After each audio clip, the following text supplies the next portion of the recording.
Hey everyone, it's BlueLizardJello, and welcome to Forgot to Save, the weekly podcast where we explore the games that had either a significant impact on the gaming industry or perhaps just each other that for some reason we never got around to playing. Now, Stone, how are you? I'm great. How are you? I'm doing just fine. Thank you so much for asking. It's been a bit of a week. I'm sure it has for you as well. We're going to get into the game that we've been playing, the one that I picked out so fatefully a few weeks ago. But Sure. oh boy, The curveball. oh yeah, for you and I both. I'm going to have to revisit that list of mine. But what have you been up to? Have you actually had a chance to sit down and play anything for fun, or was it all all work?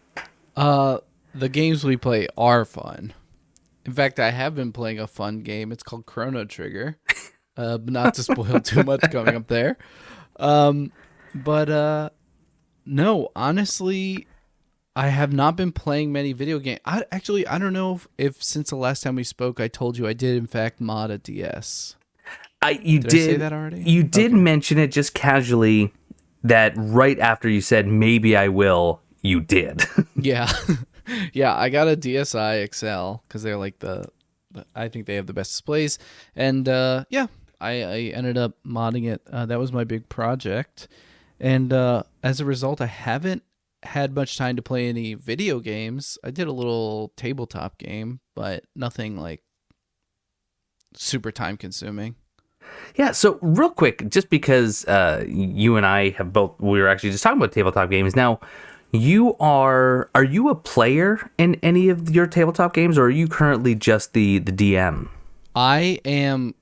I do like the word currently for it. Yeah, because I'm currently the DM.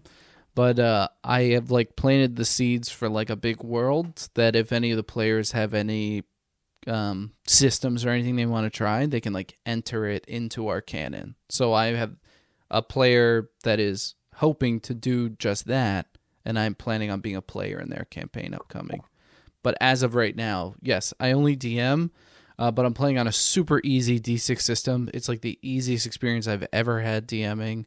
I pretty much just write the story I want to write, and the mechanics like flow pretty seamlessly from there. Yeah, you've been telling me quite a bit about this Digimon campaign. I wasn't gonna mention it. I know you were trying to avoid saying the name, and I'm leery at where this is going to go. But yeah, it sounds really interesting. It's actually something that you've piqued my interest about, even though I've never seen a single episode of Digimon. I've never seen the movies. I've never played any of the games. I think last week when we were talking before we hit record, you kind of dared me to name 3, or challenge me to name 3. That was in the recording. Yeah. Oh, 3. is it? You okay. got 2. Yeah. Yeah. And then I attempted just to say different words with Mon at the end, and apparently that's not how Digimon work. No, pretty much. You're right. Yeah. So in my tabletop experience, I played for I think a little bit over a year. A good friend of mine has actually been trying to create this world from scratch since he was, I think, about 20 years old. So a long time now. He finally thought he had enough information to start a campaign. Real life happened, and we had to end up dropping that, but I joined another one.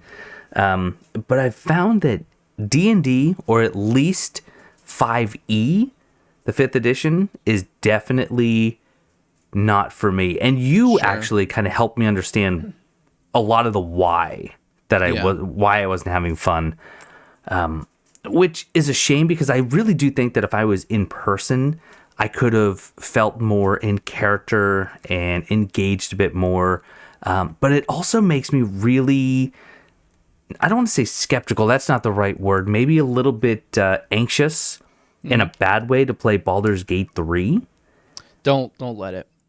No? Honestly, if you like, there are really great video games that use D&D as an underlying like system that excel. The one that comes to mind especially is Knights of the Old Republic. I mean, that is a D&D game top to bottom. It just has a nice Star Wars coat of paint on it and like a good story that you can follow. But I haven't played Baldur's Gate 3. I'm not like, one of the reasons I don't like D&D is the setting. I don't really care for like medieval fantasy, that kind of thing. Like Magic doesn't do a lot for me. I like a lot of sci-fi stuff. So I wasn't into Baldur's Gate just because that doesn't do anything for me. But I would not tell you to stray away from it. D&D in video games is very different than D&D as a tabletop. Gotcha. And actually, you mentioned not liking it. And I am curious because I'm sure, seeing that we have a gaming audience, I'm sure a lot of people maybe have tried tabletop and it wasn't for them. And I would bet my money that they've tried D&D because it's like the standard. Right, yeah. But what is it? What were the flags for you that you think maybe you could help other players? Oh, boy. I think the number one thing was the system itself. The mechanics are so complicated. You need, quite literally, books at the ready, depending on whether you want to cast a spell, shoot a bow, attack, guard, whatever. You need to find that skill. You need to read that skill. You need to understand what dice you need to roll and when. Sometimes it's multiples, and you might be advantage, disadvantage. And I found myself, despite playing for a year, typically every other week, I would, I often played either a ranger or a rogue. So I would say, all right, I sneak around the target to stab them in a sneak attack. And the DM would say, all right, roll to hit. So I always knew a D20 was roll to hit, and I would roll that, and then I would say, oh, wait, what do I add to that? What proficiencies do I add? And then someone would stop, be like, oh, hold on, you're a rogue, you're dexterity based. I think it's your dexterity bonus. And then it's like, all right, what about my damage? Like, well, hold on, let's flipping through the book. Like, okay, you're going to roll 2d4s. Wait, were you behind them? What's the lighting like? And it's like, oh, my word. All I wanted to do was stick my dagger in him and cause some damage. But every move in 5e D&D is supposed to take like 6 seconds in the world. Yes. And yet each move seemed to be like 6 minutes. Yeah. Which is really, really drawn out. So just not knowing what to do, despite having been into it for a year now, feeling like you said it yourself this way, feeling like I always had homework. Yeah. Oh man. It's funny. Rough. Everyone always gets excited to level up. Like, that's the big thing. You finally level up. Not me. I dreaded leveling up. Yeah. Trying to figure out, what are my new hit points? What new skills do I have available? What do I do with these skills? What's the difference between magic and a cantrip? Long rest, short rest, supplies, weight. It was too much. And I'm someone who, I will claim that when it comes to video games, I like a good RPG. But when I'm saying RPG, I'm thinking of a game like, I know this is going to shock everyone, but like Dark Souls, where the RPG is really just boiled down to, here are some skills that you can increase and get better at by spending souls/experience. Yeah, you want an action game with RPG elements. Very minor. I want like a hint of RPG flavoring just wafted over my action game. Anything more than that, and I get overwhelmed. My brain just doesn't work in that capacity. Yeah. A minor point I want to address quickly, though. We're definitely not saying this to dissuade people from D&D. Oh, no. Just maybe to like give people your insight if they're not enjoying themselves. But as to what you said about, having to look up all the, books and everything to find specific stats. There are a lot of online like tabletop systems that can take care of that stuff for you too. I'm not saying that you weren't utilizing them, but like Roll20, there's a ton of virtual tabletops. I think D&D makes D&D Beyond. I remember having a character sheet on that. I don't know to the extent that it automates everything, but if people want to play D&D and are worried about that aspect, there are certain ways that can be absolutely, you can work around that. But yes, I remember you saying the crux of your issues are more than just that, and I agree with you on leveling up too, because we've talked about this 100 episodes now. But I'm a big community guy. I want to be like the healer when I play a tabletop game and stuff, but I also want to build my characters in tandem with other people. So I don't feel like when it's time to level up in D&D, I feel like you have to think so far ahead. You have to plan so far ahead that I can't just like, as the community of my players, be like, would it be useful to the group if I got this? Because then they're like, yeah, I have that upcoming, or that's not useful to us now, but it might be in the future. Like, how far in advance do you plan? Like, are you stepping on each other's toes? Like, it's just really kind of takes away from some of the organic, immersion in a big way. And another big thing with D&D to me is like a bad roll is the end of your day. Yes.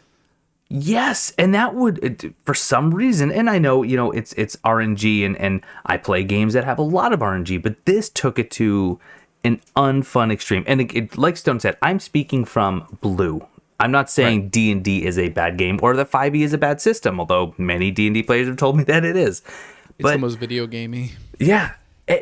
I had one night where, as a ranger, where essentially the only thing I can do at my low level is I can shoot arrows.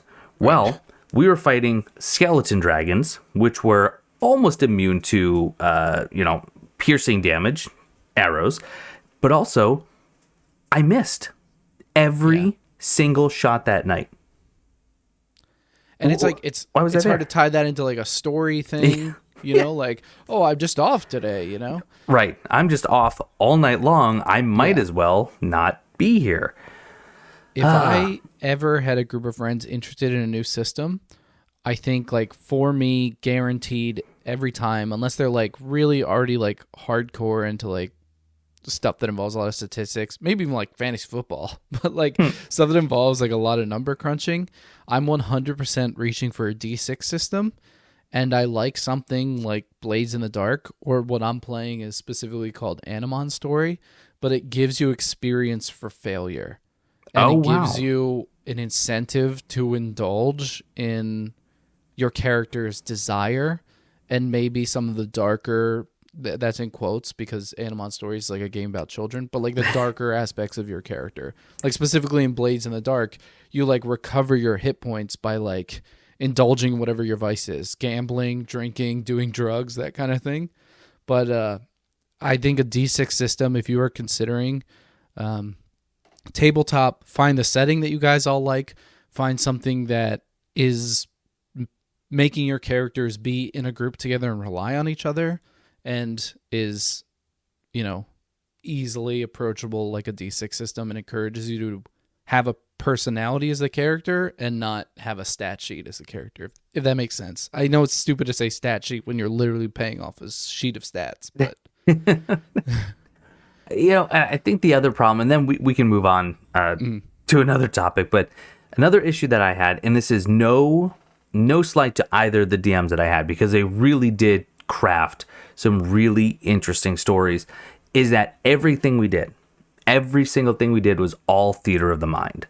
Yeah. And I have a good imagination, and they were doing a great job at describing our settings everywhere we went, but I get distracted. And if I don't have something in front of me to focus on, I will fidget. And at one point, I played an entire session just using Moshi has this weird squishable eraser. It's like a putty, but it's an eraser. I spent the entire session just sculpting. Yeah. I had no idea what we did that night, but I had nothing to really sink my teeth into on the screen or in front of me. And I found that very difficult. So I don't know that I'm the kind of player who can play remotely without either one of those sites where you can design maps or at least an image of what we're doing. Yeah. I needed some sort of substance. That's tough. I briefly DM'd a Star Wars campaign. Sorry. I briefly DM'd for a Star Wars campaign, and one of my players they currently have and are living with like very serious ADHD, and it helped them a lot to just have a fidget spinner. Like I'd never minded like hearing the sound of that spinning at the table. It's like, okay, that sound means they're concentrating on what I'm saying, just having something in their hands. But I do play. The system I play is a lot of theater of the mind. I totally understand that. So what I tend to do is when I have more mundane tasks for people to do, like I have a character that's playing kind of like a hacker. And whenever I need them to like hack or do something related to that, I find like a Flash game online and send it to them. It's like, this is you hacking. Tell me your score when you're finished, and then that will translate to a table I've made, and then that's this outcome, or this outcome. So I like make their score a resource that they could spend on the story. That's cool. Some fun stuff like that. Because I know it's demanding a lot of people's attention, and I'll also just sit down when I go to play, and it's like, okay, in this session, we're going to be split up. So feel free to step away from the computer and go eat or do whatever you're going to do. But yeah, theater of the mind stuff is very difficult. It is tough, yeah. If you have a hard time concentrating already, but also it's super rewarding. Last thing I'll say on it too is what I really like. I don't like the role playing aspect of role playing. You know, I don't like acting it out. I don't feel comfortable with it. It's embarrassing, even with people I feel comfortable with. But what I always love to do is like inhabit a character. I want to know how my character is thinking, like what they're feeling currently, and then that helps inform the decisions I want to make as them. But I also want to know that about the people I'm playing with, you know? Like, I want to know how they interact, so like how they're like, what their faces look like, the emotions that they're giving off, so like I can better adjust. Because I like to, like I said, I'm a community guy in tabletop games. You know, I want to like have that interaction. So when I DM, I never force anybody ever to role play, but I'll always be like, just take temperature in the middle of everything. Be like, oh, what's your character think about this? Or like, are they upset about what's happening right now? Or, you know, I just think, I think that's a little bit more approachable for new players than asking them to be like, okay, get your best Southern accent out. Right. I was hit or miss on the role playing. There were times that I really had fun with it. There was so in this last campaign that I was in, I was a tiefling, and my friend was something else like a tiefling, but not a tiefling. You can see how much I really got engrossed in it. I'm sorry to if any of my players are listening. I hope you take it for what I intended to be. But we just got into this back and forth conversation while others just kind of listened in, and we were all in hushed tones, and we had our voices going, and we were talking about the establishment that we were working for, and it felt good. It felt real. And then we got into combat. I'm like, oh, right, hold on, let me. I missed. All right, well, circle back to me in 15 minutes. Yeah. But anyway, I broke up with the group. So this past Friday, I actually did let the DM know I would like to step away, and it went well. She wrote me out that night in a really positive way, I thought, for my character, and so I am up for grabs now. You're a free agent. I'm a free agent. Yeah. If any of you are looking for someone to not pay attention to your story. Boy, do I have news for you. Okay, what have you been playing? Not D&D. No. Yeah. I've been playing a little bit of Broken Sword, but I guess we'll talk about that in a little bit. Yeah. I'm still playing through Alan Wake because I want so desperately to get to Alan Wake 2, which apparently I just heard they had a big update recently. Sorry, I'm going to kind of segue into some gaming news because I do think we have a couple topics to discuss. But Alan Wake 2 just had a free DLC. They added a New Game Plus, and the New Game Plus actually has additional story and a new ending. And I love when games do that. Give me a valid reason to play through your game a second time other than just I loved it the first time around. Yeah. Too many new game cycles are just, hey, here's the same exact game, but it's harder. Yeah. It's like, okay, fine, but I'm not really even though I play challenging games, I'm not in it for just the difficulty aspect. Dark Souls 2 did an incredible job. Trying to think of what other games have really changed it up in New Game Plus.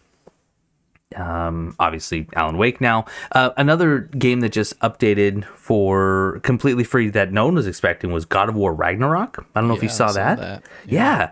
And what we saw at the Game Awards was a trailer that looked like it was just kind of be like an arena type update. So you're Kratos, you're maxed out, you go in, you just survive wave after wave. Apparently, it is a very poignant epilogue to his story. And And it actually has a lot to say about who Kratos is, how he's feeling with Atreus growing up, and like it's a really well done DLC that no one was expecting. That's really cool because historically, well, I say historically, in the last 2 games, God of War didn't get any new content. It came out, it's a great game, and I think it had a couple of balance patches. Yeah. Oh, but what else? The one thing I think we have to just have a quick conversation about. Oh, quick. I also heard Alan Wake 2, they were like gauging interest for a musical. Really? Yeah. Okay. So, I mean, if it gets weirder.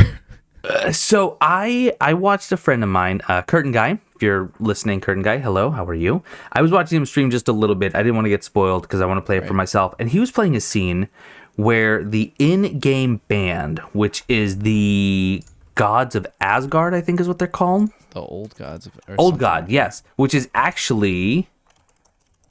Hold on, I'm looking it up. I'm Googling it as we go. It's a fake band, obviously, but... Poets of the Fall. Oh. Okay. So it's an actual real world band called Poets of the Fall. They wrote and played the songs as the fake band Old Gods of Asgard. They performed at the Game Awards. It was silly. It was hysterical. It was probably my favorite thing about the Game Awards. Wasn't a whole lot to be said about it. But I loved Sam Lake getting up and just being just having fun with it. Anyway. Sure. I was watching one clip of him play Alan Wake 2, and it was a really tense, harrowing section where all of these shadow creatures, these shadow enemies were coming at him while he was playing. But this heavy metal Old Guards of Asgard song was playing at like full blast. And normally that type of music I think would take me out of the game, and it just works so well. Like it fit the scene perfectly with the pyrotechnics and all this going off. That seeing them turn it into a musical has me kind of intrigued. Well, they're just gauging interest now, so it probably wouldn't be for years, but that's fair. I mean, it was 13 years in between Alan Wake and Alan Wake 2, so as long as they can do it in under a decade, they're ahead of the curve. Sure. And how long between the Spider-Man movies and the Spider-Man musical? Is there a Spider-Man musical? Oh, you don't remember this? No. It was like famously a disaster. I think Bono and The Edge made all the music for it. And then there were like casualties of the main actors, of like the actor like swinging around and like there were casualties is the wrong word. I didn't mean it as in like fatal, but I meant as like people getting injured. I see. On the set, because they're like up high and swinging around, and that failed a few times. I forget how many showings actually played. I'll look it up while you're going over the next news thing. But it was like, I remember when this came out, it was like famously a disaster. Wow. Yeah, beset by actor injuries and negative reviews. Yeah. I think it was like kind of a follow-up to the Sam Raimi Spider-Mans, but like way after they had finished. I don't remember exactly. Yeah, it incorporates elements of the 2002 and 2004 films.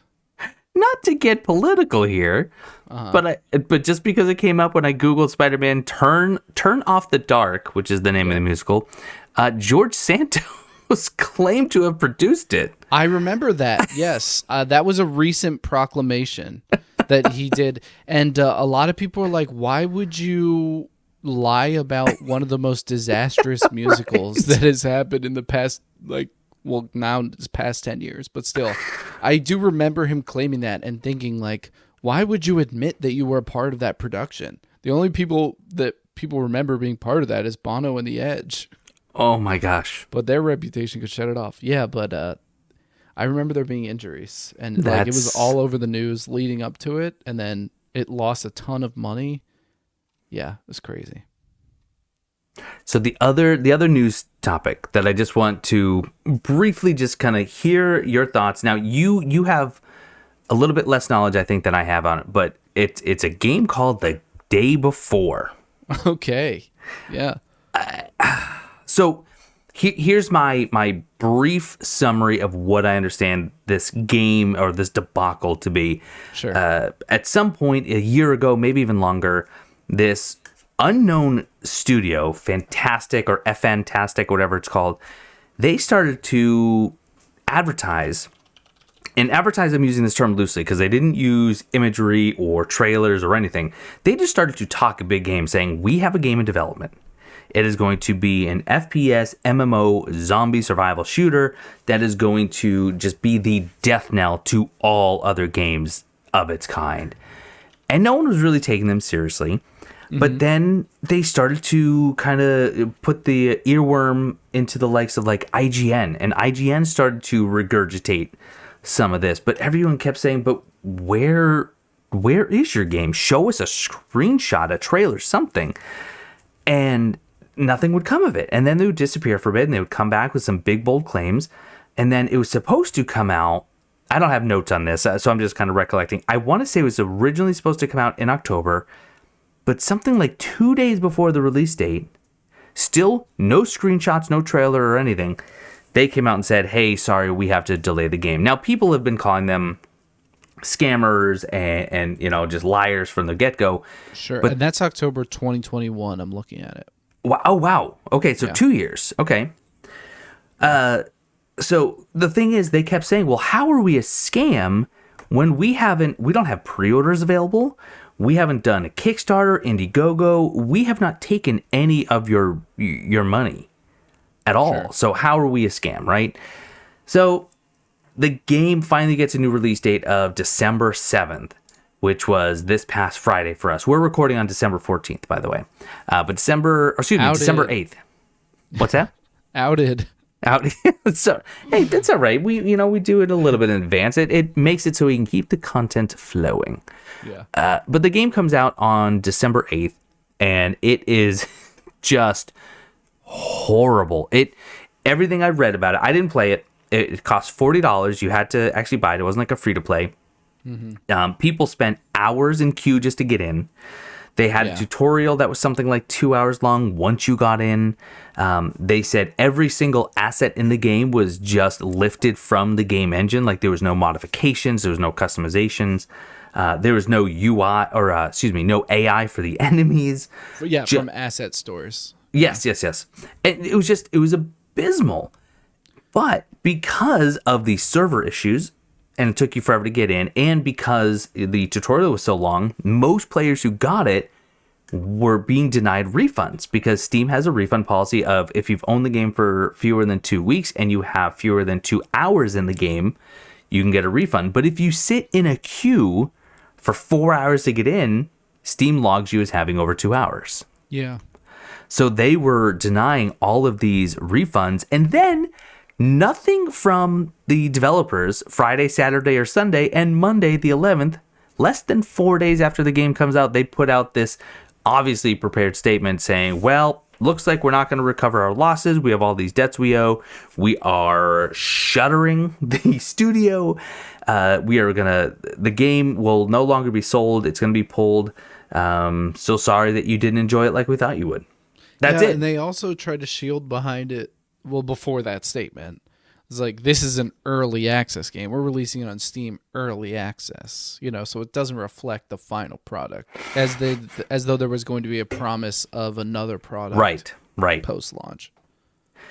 So obviously that caused a huge stir because, here's the scam. Right. You just threw us something that you guys put together, in some weekend, and there were estimates back then that they might have sold around 400,000 copies. Yeah. Because of the hype.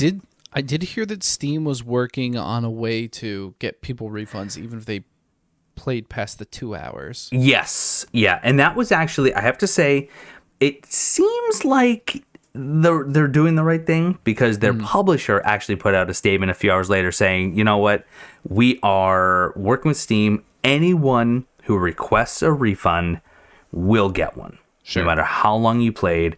Now, there's still going to be a lot of people who don't do that. They forget, or maybe they got denied once, so they're not going to go back through.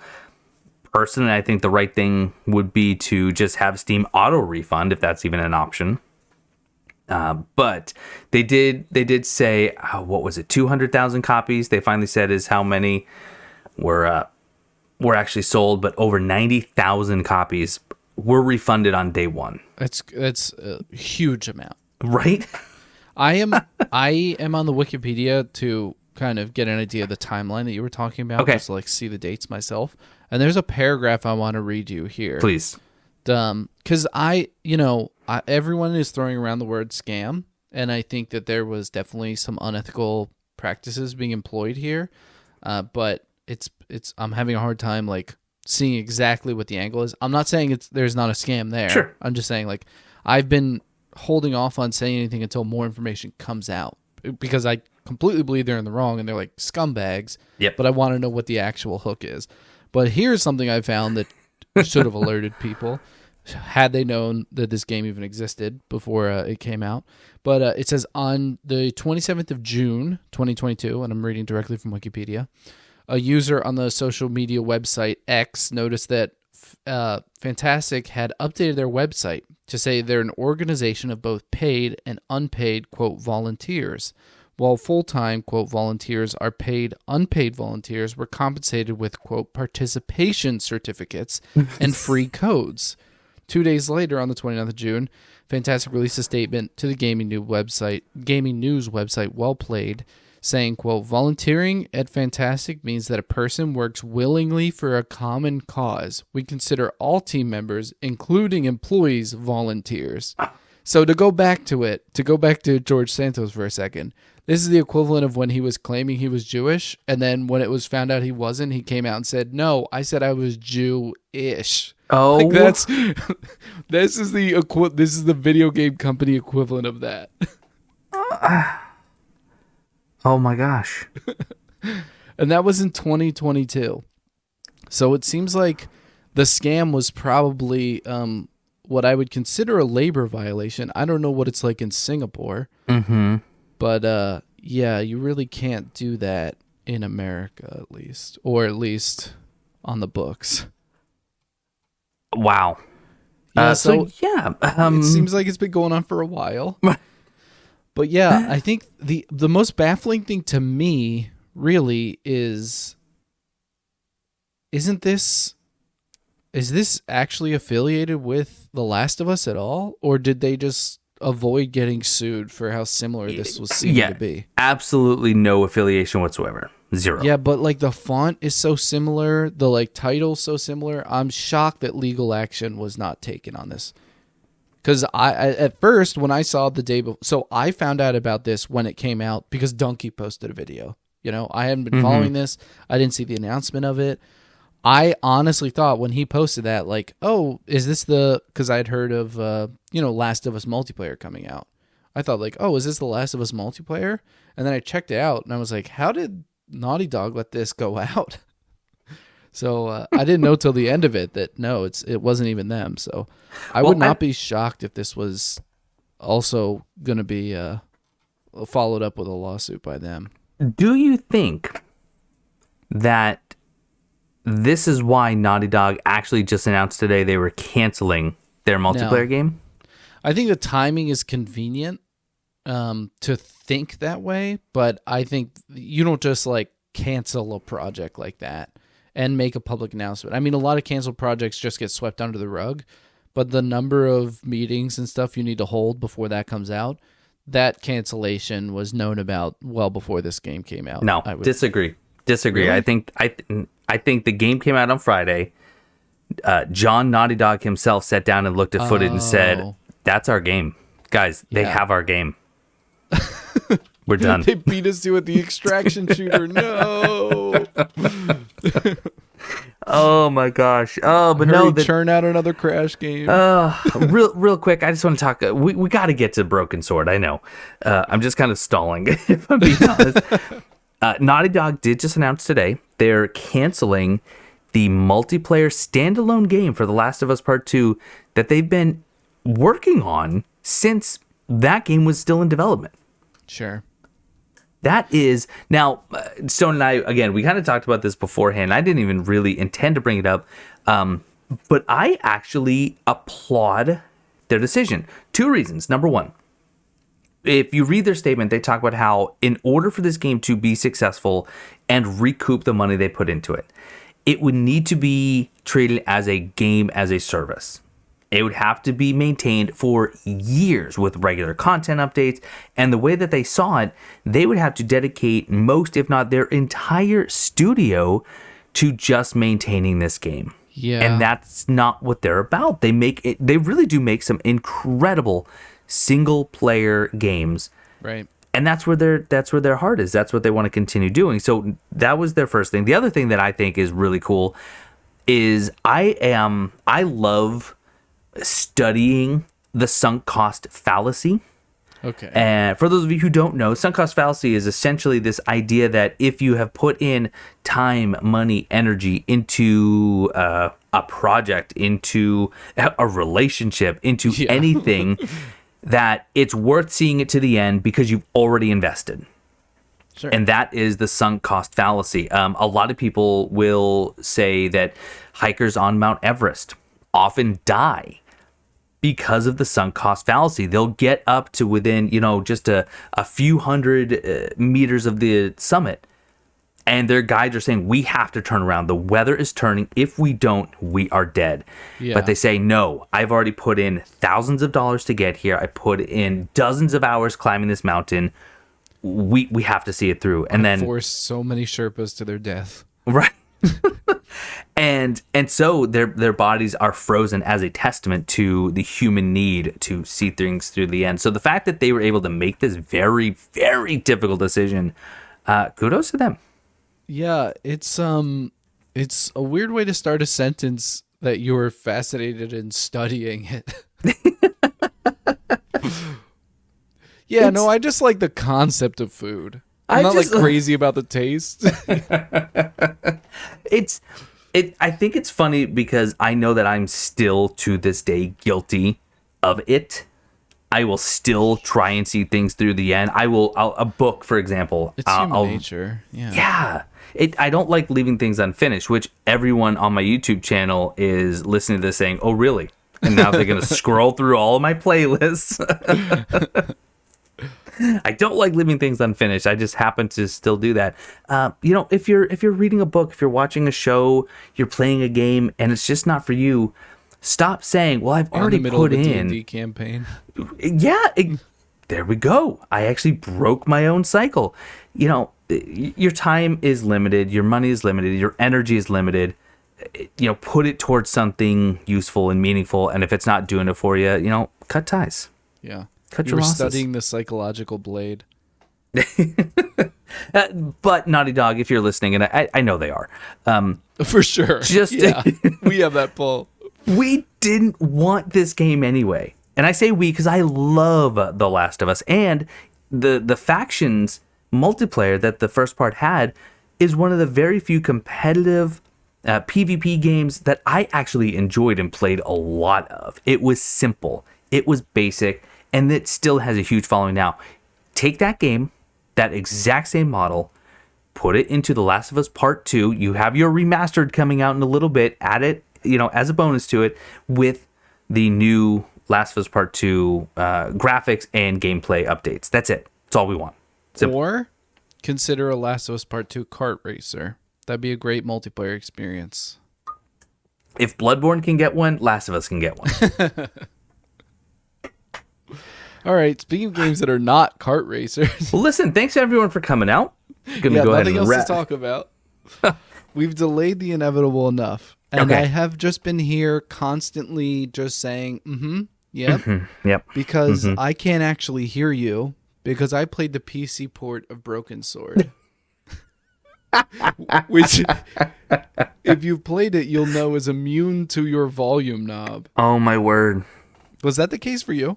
Yeah. Okay, I was it's making immune sure. to a lot. I was like, it's not my keyboard because the bar is changing, but the sound is not changing. Okay. No. Okay. We'll just say from the top. Yes. You didn't enjoy it, right? No. I noticed by your 2.5 hours of playtime when I went to record my last gameplay segment here. I did put in more time after that. Oh, I did. That's fine. I'm not saying that. I don't really think the time matters as long as you get the entire experience Yes. the game has to offer. I guess not entire, but with this one in particular, it's a kind of repetitive gameplay loop. Now, if you put in 2 hours of Chrono Trigger, I'd be like, okay, come on, man. But there's a little bit of a difference. You expect more? Yeah, 2.5. 2.5. Got it. Yeah, but Broken Sword is a little bit of a different beast, and I think we maybe have the same gripes. But first of all, you had chosen this game because you saw it on a few lists, correct? You saw it pop up a few times? Okay. Yes. Now, have you blocked those sites? I have not. Here's the thing. I want to talk about. I have been taking copious notes about the game itself and some things surrounding it. I have a lot fewer notes on me actually playing the game as I do things about the game. I felt bad because I had so little to say about it that I did the same. Yeah. But here's the thing. This game came out in 2003. So the tail end of 2003, and it came out on PC, Xbox, and PlayStation 2, November, December 2003. Here's some of the other games that came out in 2003, okay? Sure. Because I think it's important that we understand this game in context. I think before you even get to it, probably this one with a much lower budget. Yes, yeah. That is fair. That is fair. We can't compare AAA to anything by Revolution. I just want to give it a fair shake before, because I know you're about to come up with a big list, brother. I just think when we're looking at games, and this is probably something that we need to consider just for every game we play, especially some of these older ones, how did this game fit into its timeline when it was released, and also how is it playing now? Sure. And I don't know how this game was as well received as it was back then. So I looked it up. Metacritic, this has an 82 critic score. Wow. And a 7.2 player score, which players tend to be pretty brutal. This was the third in the Broken Sword series. Broken Sword 1 and 2 were 2D, and this is its first 3D entry. I can't help but feel like a little bit of the score was carried by the fact that it exists in that series. Very well could be. I know the Broken Sword 1 and 2, very, very well received. Yeah. This is its first 3D foray. They changed a lot, and we're going to talk about that. But so this year in gaming, Prince of Persia, The Sands of Time, the first Call of Duty, Star Wars Knights of the Old Republic. Oh, killer. We have, let's see. Oh, I had so many more. Sorry. Okay, Legend of Zelda Collector's Edition. We have 13. We have Warcraft 3, The Frozen Throne expansion. You had Manhunt. You had Fire Emblem, one of the Fire Emblem games, Final Fantasy Which Tactics. one that matters? Fire Emblem, The Blazing Blade. Ooh, I love that one. Lord of the Rings, Return of the King, a very, very good. What a banger license game. Really, really good. Yeah. You had Star Wars Jedi Knight Academy. Oh, that's a good Rayman one too. 3. Just some really solid games in 2003. That was a good year. So this game comes out at the tail end, and it is, like I said, it's the third of its entry. It's its first 3D version, and it really tried to be very different from its other two entries. Yeah.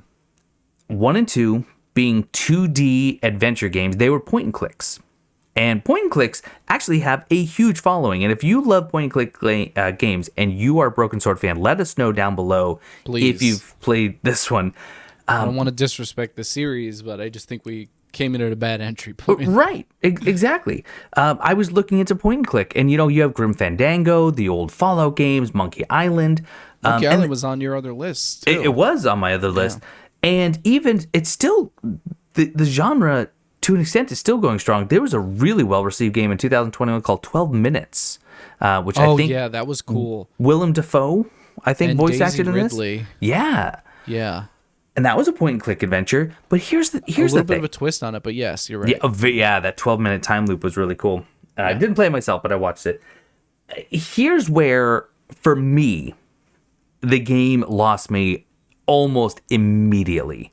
Sure. This was a point-and-click game without pointing yes. or clicking. Right.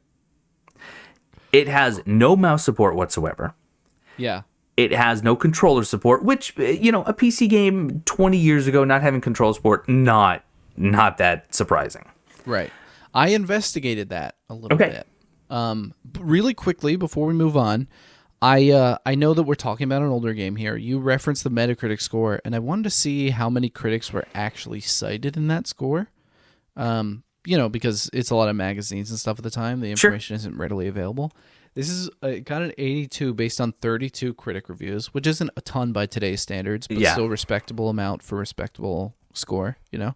But the audience reviews, the 7.2, is based on only 109 users. Wow. Which is not a ton.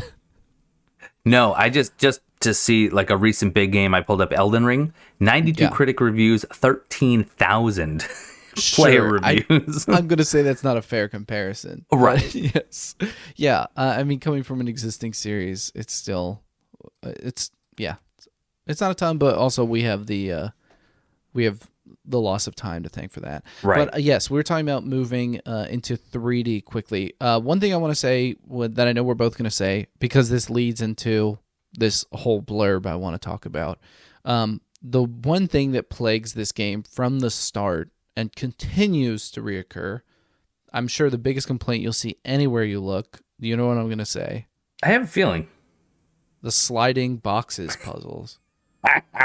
Just everywhere you go, there are crates, and you have to push them or pull them into place. You have to jump on top of them to crawl to the other side of them, to press a button to get back on it, to crawl to the other side. You have to push it, you have to pull it. You have to deal with the camera constantly shifting angles on you and accidentally pushing and pulling it where you just were. It is a mess. It's not the most fun experience, and it kind of, in place of other more interesting puzzles, you just see the crates and you're like, I know I'm supposed to be in this room, but I just want to walk out hoping that they're decoration. You know? You want to know something really interesting about the crates? Sure. So I ran into the same thing many, many times, and I thought, well, how many puzzles are there? So I actually looked up a walkthrough, a written walkthrough. This is on adventuregamers.com. Walkthrough for Broken Sword, The Sleeping Dragon. I did Control F to find. I used the word crate. I got 92 responses. Yeah, in this 10-hour game, 92 times the word crate is used in a walkthrough. Yeah, that's so much. But because it's a big recurring element. Now, all of that was to lay the foundation, because I was kind of wondering, I played this game and I thought, I did not like it, but there's no way I'm giving it a fair shake, right? I thought we're too far away from the time of it being relevant to understand the landscape or understand why some of these choices were made. You know, early 2000s, people aren't really going to school, not popularly. There are people going to school, but they're not like studying game design and like, you know, the classic like Mega Man formula of like introducing something and then making them do it. Yeah, that's known, but it's not like widely held. And this is their first foray into 3D. So it's like, I wanted to understand it at the time. So I looked up any of the staff involved in making it, if they had done any interviews. I found an article on Rock, Paper, Shotgun by Kieran Gilliam. It's from 2007, so it's already looking at the hindsight of this game's release and 4's release, the following title, Broken Sword 4. And it is with the creator of the series, Charles Cecil. Yes, yep. He is on 3 specifically. He's the writer-director, so he's still like heading the entire thing. And he initially said that they wanted Broken Sword 3 to also be a 2D game. But back, even during Broken Sword 1, when they were considering 3D, they said that their publisher and Sony like laughed them out of the room when they talked about bringing a 2D game to console, because it was the start of the, like, Sony was the PlayStation 1. It was the start of like the 3D war, you know? Mm-hmm. Yeah. So with this one, they really wanted to, they did end up eventually coming to the Sony consoles, the 2D games.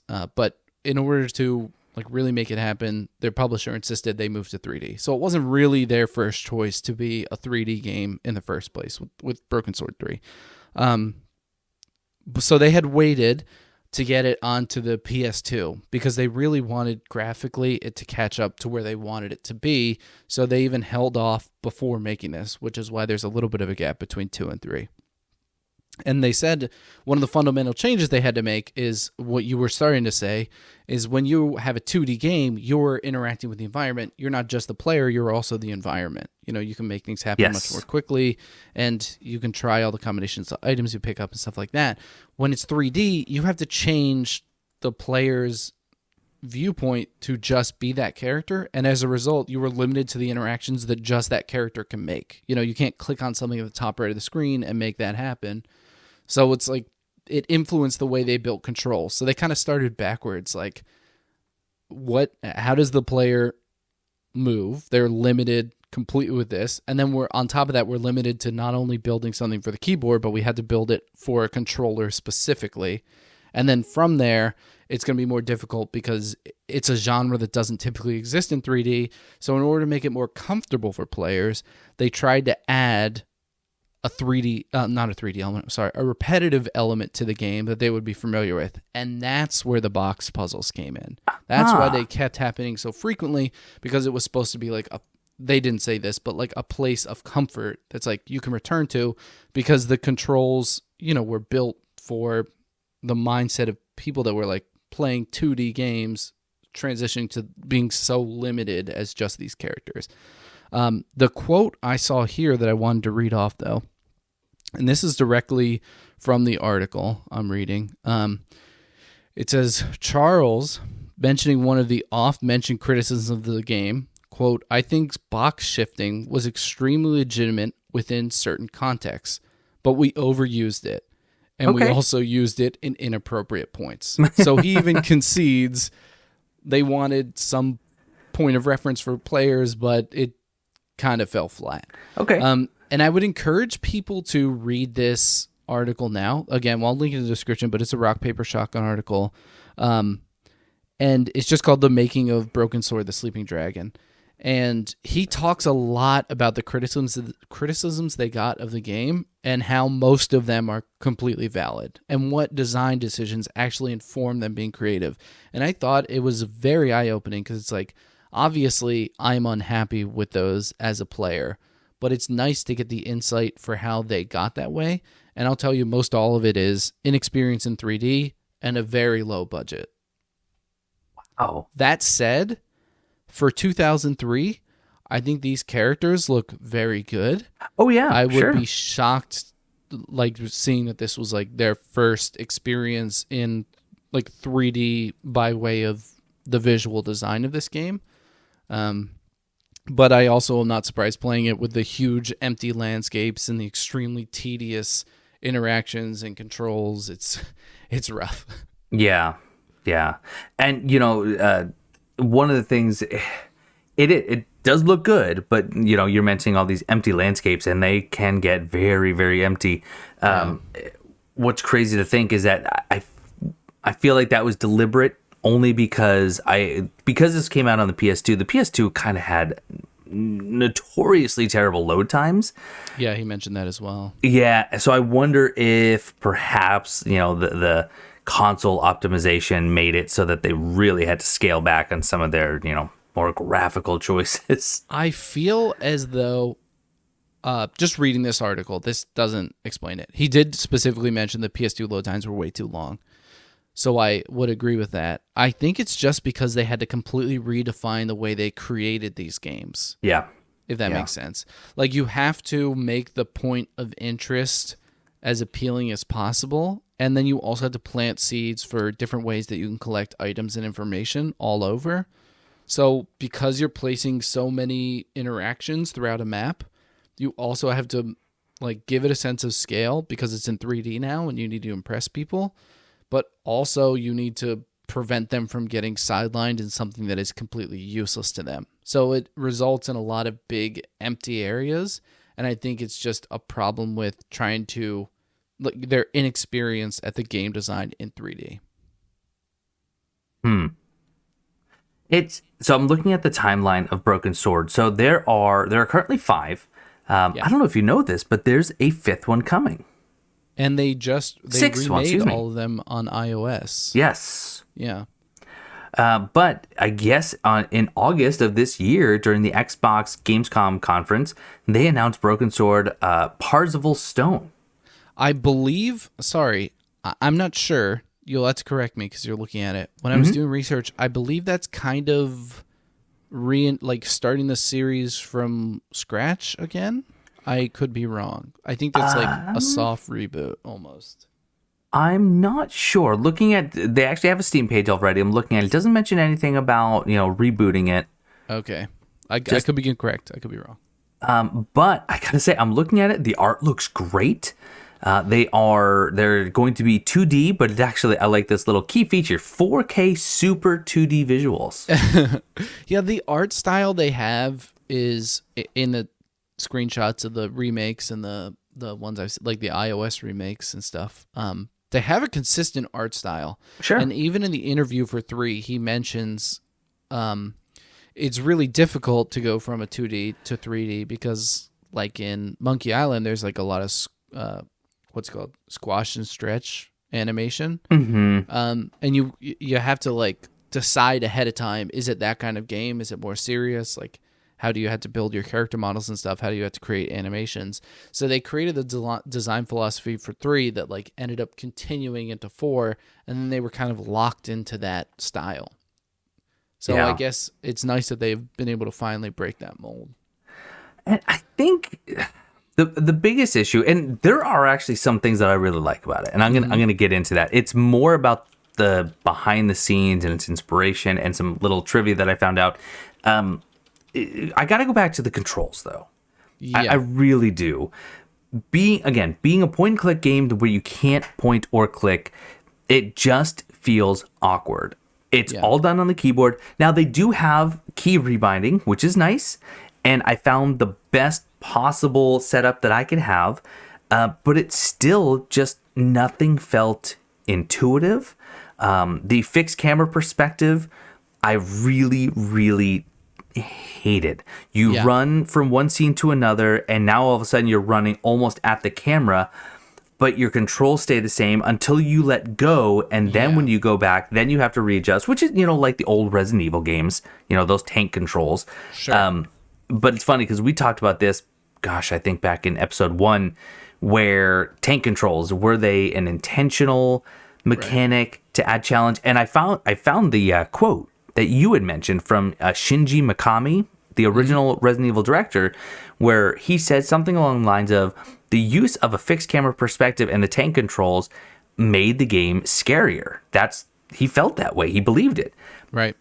So why did this game employ the same fixed camera perspective and tank controls when it's not made to be scary? I think necessity. I think like you were saying, I think this is console optimization. A lot of time you have that fixed point. You can choose what assets are going to be on screen at the same time. You control the number of them, especially when you have these kind of sectioned off areas where I'm thinking like Nico's first bit.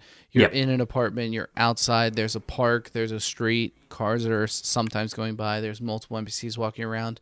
I think the fixed camera is a way to control it, and then you can cull the objects that are not on screen at that time, but it does not like lead to a good feeling experience when you're trying to control the characters in an ever-shifting camera.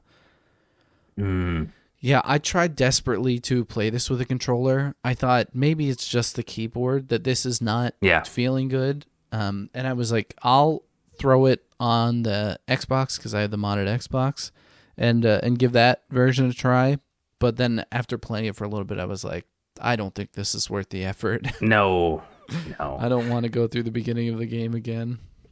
So let me just go into the story for just a moment, because honestly, if you enjoy, let's say, like the first Assassin's Creed for its story beats, if you like really any of the Tomb Raider games for their stories, you might actually really enjoy the plot. I actually thought this is probably the most interesting bit about the whole game. You play as George Stobart. He is a patent lawyer, which is one of the things that I absolutely loved about this. You're playing as a patent lawyer. Sure. He ends up flying into the Congo to meet up with a scientist who claims he has created a device that produces unlimited energy.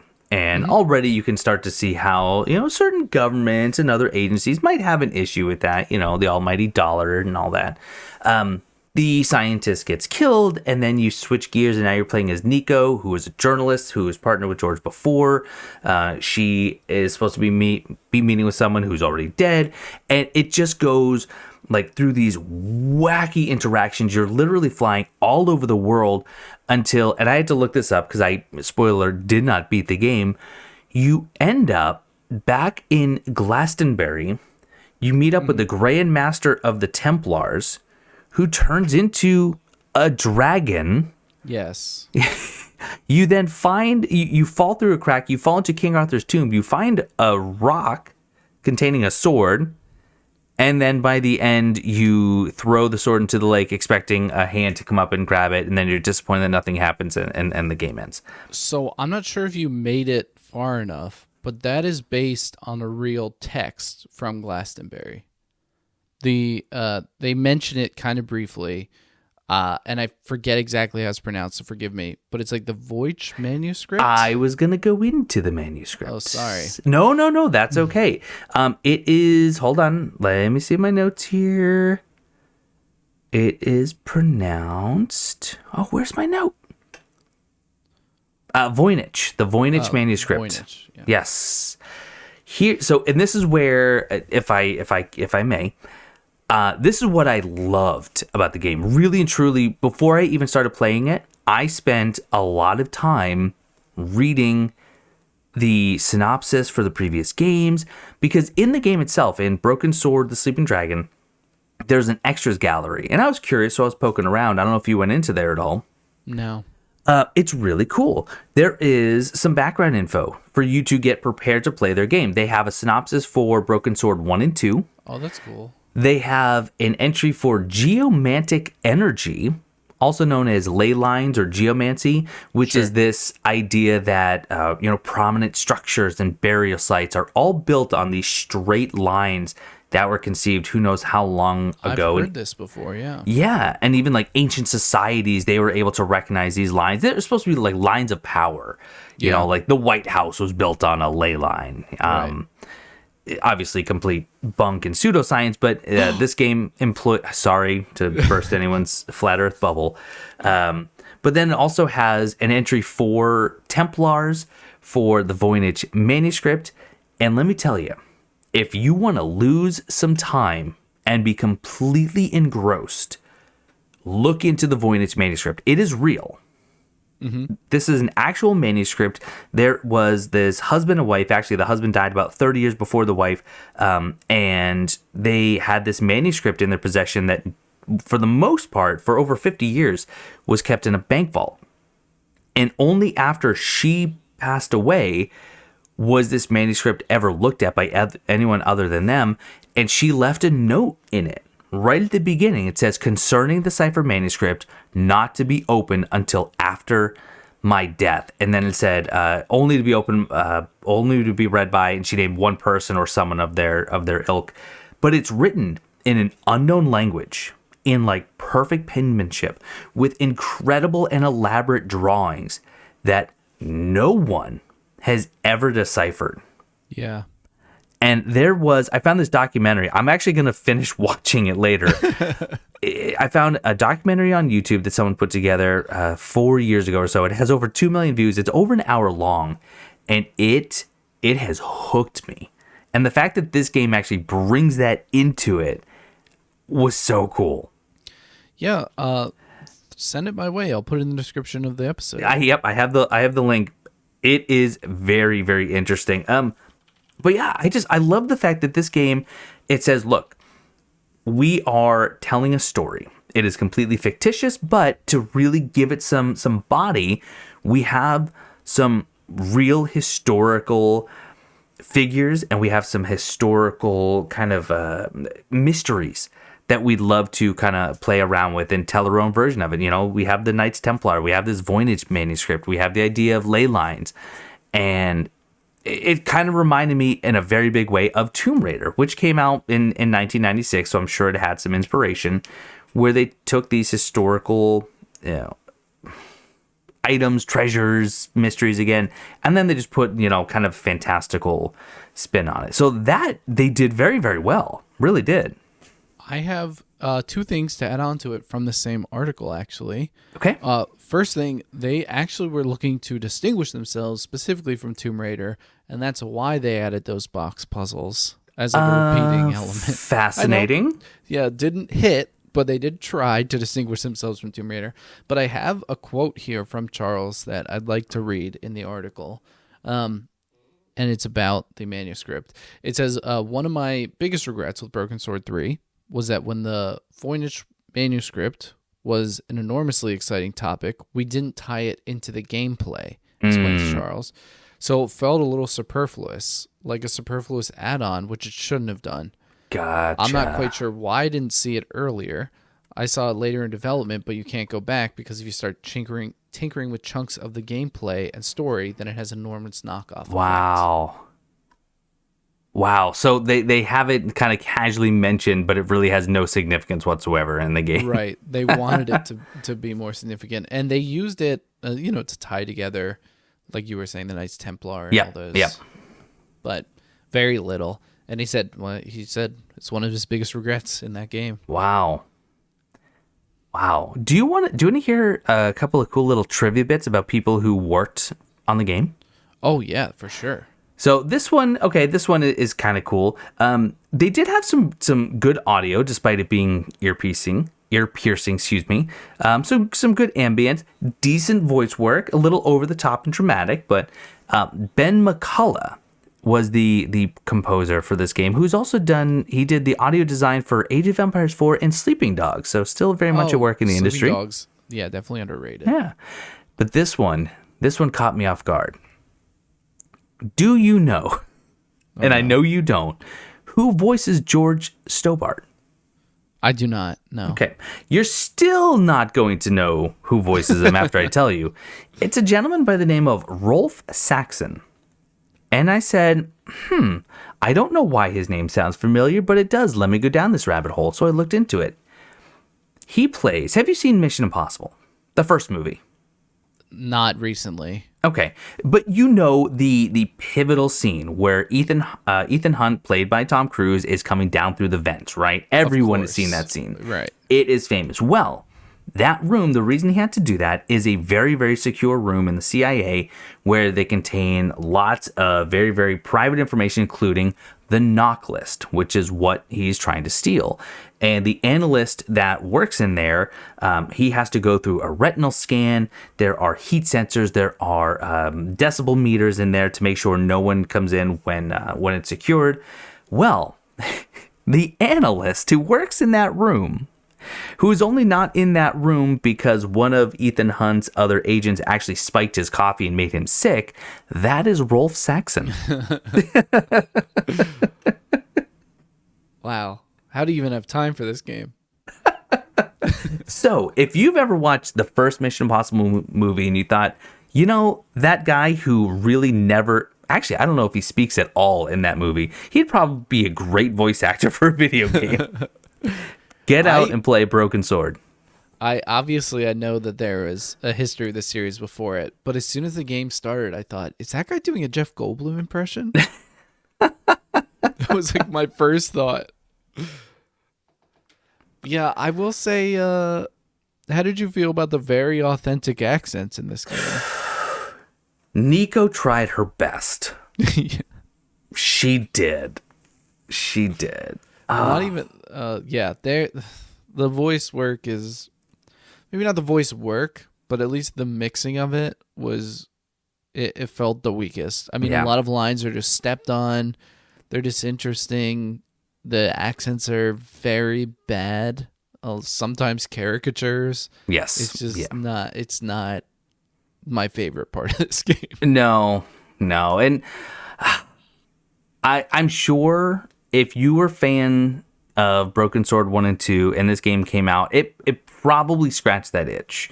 For me, and honestly, I don't even have a whole lot more to say about it. I only put in about 3 hours, give or take. Same. Yeah. And a lot of that was I had to look up a part when I was playing as Nico in her first section.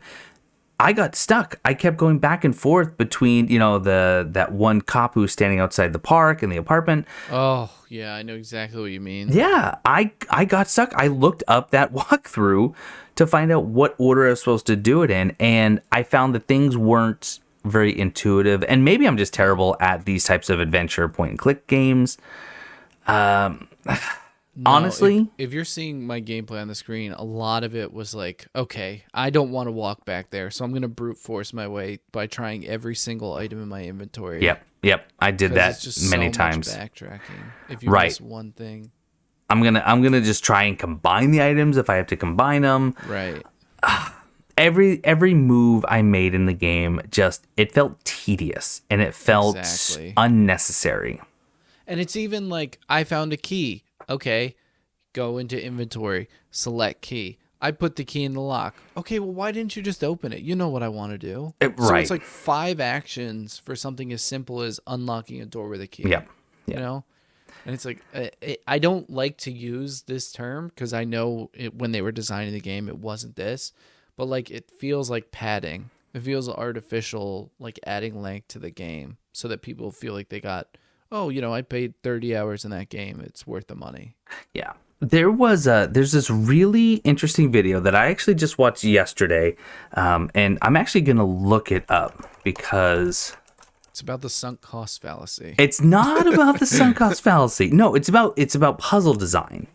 And it's on the channel Second Wind. It's a new channel. It's from people who were formerly from The Escapist. And they had kind of that big split recently. And they started their own channel, Second Wind. Really, really high quality videos. But they had one on the worst puzzle of all time. And it's from this movie Abduction, which I've never played. But they explain kind of the psychology and philosophy of a satisfying puzzle. And the one thing that researchers have found with a good puzzle is that from the time of the player or the agent uncovering what the solution is to the actual implementation of that solution, the shorter that time is, the better the payoff. Okay. In other words, when you're looking at a puzzle and you finally say, aha, I got it, the faster you can now solve it, the more satisfying it is. Right.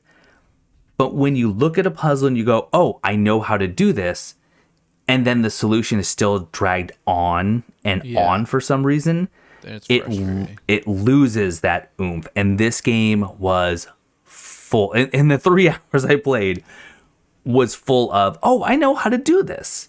Yeah. Now let me spend 15 minutes doing it. If only the game would let me. Yes. What item is the exact item I need? Like, what angle do I have to interact with this at? Yeah, it's a lot of that. And especially when I think the biggest thing for me in the beginning was toward the beginning. You finish Nico's segment, you go back as George to the Congo, and you see the scientist die in front of you. Yep. You then have to uncover a secret room by pushing with crates a box onto a pressure plate. You get in that room, the machine breaks, you take a pipe, you put the pipe in the wall, pull the lever down, and now the door stays permanently open. Because you need to drag that crate through the entire new room you were just at, push it against the wall, go up on top of the crate, go up to a series of like tunnels behind the wall up there, and you'll see a bird's nest. And then you see the bird's nest. But you can't reach it. You can't reach it. So it's like, I know that I need that metal pole I just left behind. But is there anything in my inventory that will let me do it so I don't backtrack? And I checked almost every item. It's like, come on, man. So you climb down, go to the pole. You have to close the door, take the pole out.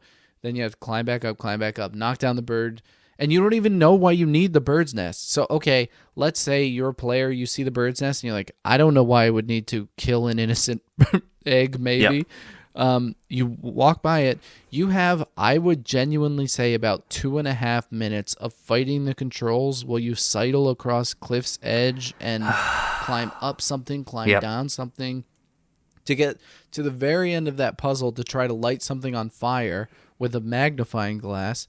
And it doesn't stay lit, so you need some kindling. So if you made it that far, and then we're like, oh my God, the bird's nest was the kindling, I would just quit at that point. Hey, I'd be Stone. like, it's not worth going back. Guess who got to that dragon head and didn't have the bird's nest? It's brutal. This guy. Because I also saw the bird's nest and I was like, I don't want to knock this down. There's no point for me. But it's here for a reason, you know? Yeah. Yeah. I'll be honest, I didn't even see the bird nest. And I got to the dragon head, and when I saw what the game wanted me to do, I actually thought I had that aha moment. I was like, oh, magnifying glass. Of course. There seems to be some sort of wood, on this structure, or at least something flammable. I'm going to light it. It's going to scare him. Great. And I was actually looking forward to it. And then I tried and said, oh, it won't stay lit. And the animation is like a very large fire. Oh, man. How long did it take you to backtrack? Because it seemed brutal. Well, very long. Now, luckily, I did have the pipe. So I just had to get back to the bird nest. I didn't have to go all the way back to the pipe. Wow. Yeah, thankfully, for some reason, I took it. And, there's probably something to be said of, if these are the types of games that you're used to, you probably are scanning everything a lot more diligently. You're seeing if you need to leave something behind or if you can take it with you, because you never know. Sure. But I think there's also a game design philosophy of, you should be, if you want to be successful, approachable to all players. And there should be some sort of player intuition helping to guide, not the narrative, but to guide the actual gameplay itself. And I think that this game missed the mark. And it'd be so much more accessible if it was like, hold down this item and you will automatically climb or descend or walk across tight spaces. But it feels so much like the controls are the obstacle, not the obstacles. Yeah. In fact, if you're seeing the gameplay I have on screen, you are probably watching me ascend a set of scaffolding that was one of the most frustrating experiences I've ever had in a game. Yep. Because it's not like you're just hitting a keybind to crouch or a keybind to drop down to a ledge. No, you have to cycle through the action commands using whatever keybind you had set up. But you also have to be facing in the exact right angle to do so, or else the prompt doesn't even come up. And every part of the motion is a prompt. So if there's something above you, you have to line your character up, deal with possible Z-axis glitches if you're on top of a crate. Then you had to press the button to jump up and grab. Then you had to wait for that animation to finish. Then you had to press the button to climb up, or you had to move around first and then press the button to climb up. It's so many unnecessary actions to perform just what the player wants to do. So to summarize, because I really don't want to belabor the point, and I don't want to really disparage people from trying this game out. Sure. If it's really a cup of tea, you go right ahead. And I love the fact that you brought up that interview with the creator, because he acknowledges the fault. In fact, I looked up that same interview that you had, and towards the end he says, I spent a lot of time thinking about the critical thing, about the negative responses, even though we had a lot to be proud of. Mm-hmm. And the fact that in Broken Sword 4, the next entry, they kept it 3D, but they brought back the point and click, which I think is great. And then in 5, they went back to 2D. They actually went back to 2D with point and click, and now it looks like the newest entry, the stunning super 2D 4K, is also going to be a 2D point and click. So they're learning. Yeah. And I can give them, some props for trying something new, experimenting. And then when that didn't work, going back to the source. Right. I think that's cool. So what's your summary of it? Of your experience? My summary, I didn't enjoy it. I think there were some really cool things story-wise, some of the story beats. And if you're interested in the Knights Templar or the Voynich manuscript, I would probably say just go and do some reading or watch like a really cool documentary on those instead of trying to get that information here, because it's obviously this is fictitious as well, but it's just it's a slog. Right. It's tough. More power to them. I hope the 6th one is amazing. I actually added it to my wish list just to see what it looks like when it comes out. I won't be finishing this game, and I am shocked that I found this on a few different lists of the best games of the 2000s. But when I read the synopsis, I thought this sounds interesting. I got to put it on. I got to know what it's all about. And now that I have, it kind of feels like, we're on to bigger and better things. Yeah. Chrono Trigger. Yeah. I don't think my eardrums could take me going back to the game. It just won't allow it. Honestly, what I feel most is guilt, because I can tell that there's care in this. Yeah. That there's there's a good seed in here. And I'm sure had I played the previous entries in this series, I would be much more forgiving of this game. But I came at it from a time too far past. The humor doesn't work for me. The voice work doesn't work for me. The design of the game doesn't work for me. The puzzles aren't interesting. It's just not, nothing in this game is for me. And that's fine. I feel like I gave it a fair shake. I played about 3.5 hours, I think. Which my goal was I know these two characters are going to come together. Just get to the point where they converge was kind of my goal. Sure. But I felt like I experienced most all of it. But yeah, it wasn't for me. I'm happy the series is continuing. I'm happy this didn't sink the series. I'm happy it was reviewed and people liked it at the time. This was kind of an uphill battle based on everything I've read. That shows, but there's something here for somebody, just not me. Yeah. And whether it sinks our series, well, I guess we'll find out. Yeah, let's be honest, not the strongest start for Forgot to Save the Comeback. Let's address that. It's all uphill, right? Isn't that what they do? If you go to a really fancy restaurant, they always start you with a really terrible looking and disgusting appetizer because you know that the food after this has to be better. I've never been to a nice restaurant. Oh, I think that's called the sunk cost fallacy. Yes. Tune in next time where we will be delving into the You know what? No, let's go with survivorship bias. That's another fascination I have. Oh, what is it? Gambler's fallacy for sure. That's a good one. Yeah. Anyway, we gotta shift gears. If you like people misunderstanding psychological concepts, look no then you'll further. love what we have next week. Next week, we are going to be coming together again to play and discuss Chrono Trigger. Chrono Trigger. So will say, obviously, I'm excited to talk about that because, I won't spoil it, but I've been replaying it and enjoying that.